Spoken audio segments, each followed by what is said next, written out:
Hey, so if your Typeform redirect after submit is not working, yeah, like users finish the form but don't get sent to your thank you page or external link, that's really frustrating. Don't worry, in this video, I'll show you how to fix it step by step. First, go into your form settings and find the thank you screen or ending section. This is where your redirect is usually configured. Next, make sure the redirect option is actually turned on. I mean, sometimes it looks set, but it's not enabled properly.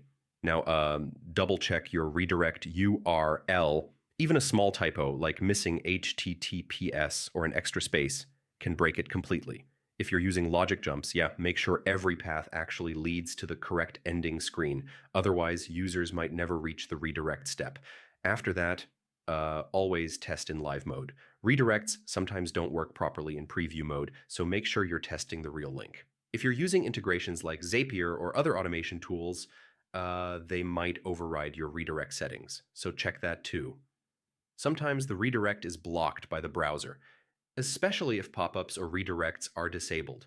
Try disabling ad blockers or allowing redirects. Yeah, this one's simple but important. Clear your browser cache and test again. Old cached versions can stop redirects from working properly. So yeah, that's how you fix.